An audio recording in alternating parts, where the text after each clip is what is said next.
Welcome back, YouTube. It's Monday, May 18th. Quick overview of some of the orchard stuff, a little bit of a walkabout again.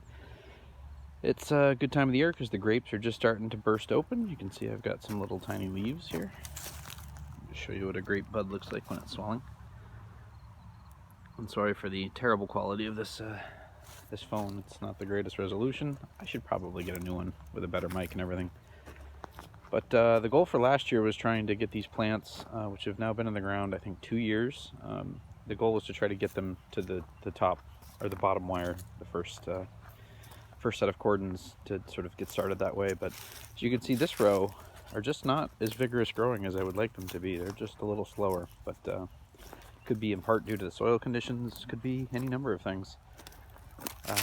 For most of them now, they're pruned back to just one main leader, but some have a backup like this one, just in case there's a catastrophic issue or failure. You can see there's two main vines growing off, and I know that they would grow faster with just one, but I've read online and seen some videos that indicate keeping a spare is a good idea. This variety, for whatever reason, just doesn't seem to be as vigorous as this variety over here, and you can just get a sense that these are all about twice the height for being the same age plant. So yeah, this year I'll actually start doing the lateral training on these. Last year this one made it far enough where I actually began doing some lateral training, just getting the initial split forked off.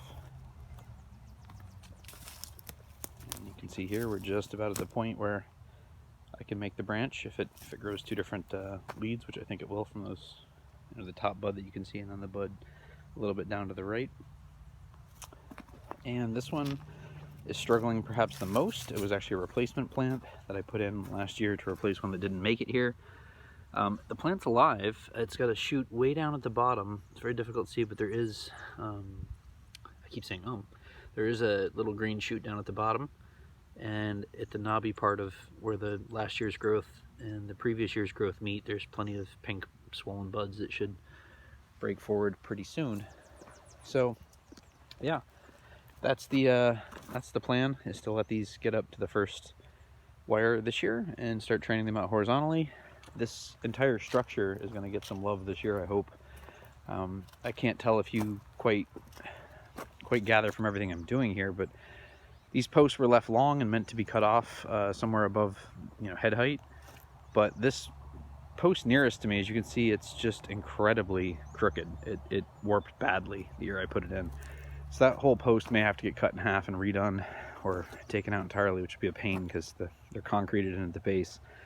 The other thing I did is, when I put the concrete base in, they were all vertical or plumb, but over the last 2 years that they've been here, the ground shifted slightly or heaved from frost, and effectively it's knocked some of them out of alignment. As you can see here, they're not quite plumb. But the tops aren't tied together either, so I think my plan is I'll use a rope and my tractor to tug each of them into position where they're plumb again. And I'm actually going to frame up the arbor that goes on top of this after I cut the height down, and make a proper grape arbor out of this, a bit of a feature.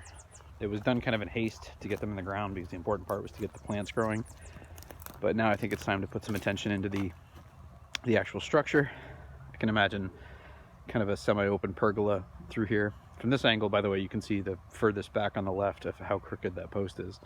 It's got a pretty big banana going on. So yeah, this is the update for the grapes. I'm going to stop this one here for those who are not interested in anything else.